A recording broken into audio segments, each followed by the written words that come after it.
phone rang at 9 a.m. on Monday. It was my old boss, Chad, the man who fired me 2 days ago. "Sophia, you need to come in," he screamed. "The servers are down. The website is offline. We are losing $10,000 an hour." I took a sip of my coffee. I was sitting on my balcony in my pajamas. "I'm sorry, Chad," I said calmly. "I don't work for you anymore. Remember? You fired me on Friday." "To save the budget." I know, he yelled. "But nobody knows the admin password. We are locked out of everything. Please, just tell me the code." I smiled a wicked smile. "I can't do that, Chad. That is proprietary information. But I can come in as a consultant.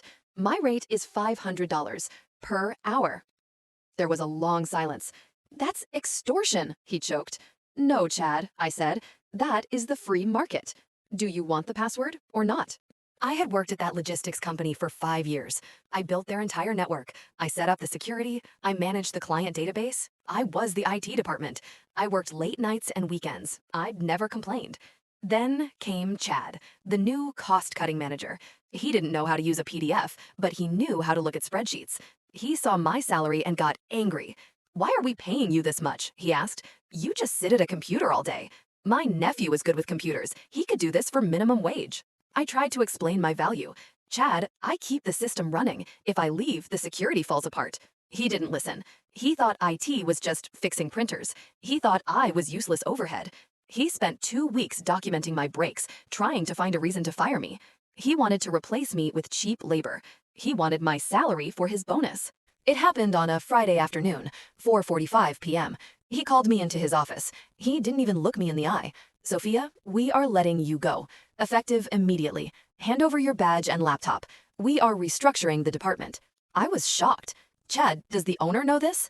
"I make the decisions," he snapped. "Pack your things and leave. Don't touch the computers." I stood up slowly. "Okay, Chad," I said, "but you should know something. The system has a rolling encryption. It needs a manual reset on Monday, or it locks down automatically." He laughed at me.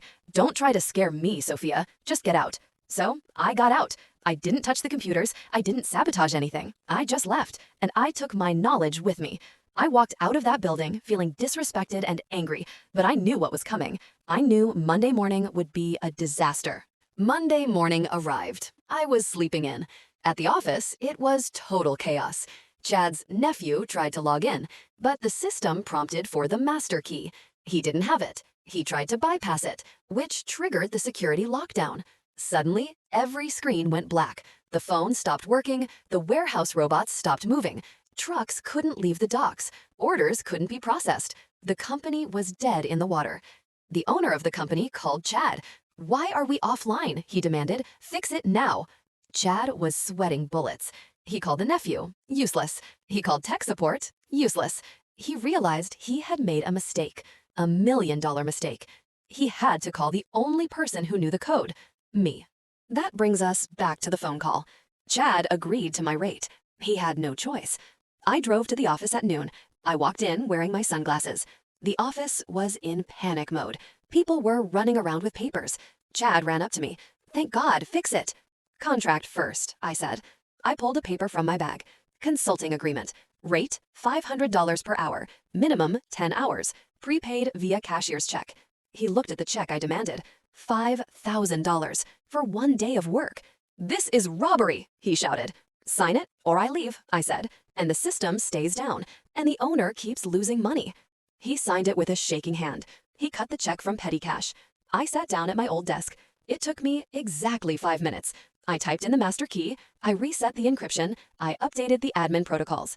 "System online," the screen said. The lights came back on. The printers started printing. The warehouse started moving. I stood up and dusted off my hands. "Pleasure doing business with you, Chad." I walked out with $5,000 for 5 minutes of typing. But the story didn't end there. The owner found out what happened. He found out Chad fired the only IT admin without a backup plan and cost the company huge losses. Chad was fired on Tuesday. The owner called me personally. "Sophia, please come back," he said. "We will double your salary. We will give you a contract. No more Chads." I thought about it, but I realized something. I liked being a consultant. I liked charging $500 an hour, so I started my own IT firm. My old company is now my client. They pay me triple what I used to make, and I work half the hours. Chad is currently unemployed. I saw his LinkedIn profile yesterday. Open to work. I almost endorsed him for management, but I decided to be nice. I just endorsed him for budgeting, since he loves saving money so much. If you enjoyed this workplace justice, you will love the next story. My HOA towed my car from my own driveway. They said it was their road, but I checked the maps and bought the street. Click the video on screen now to see how I set up a toll booth.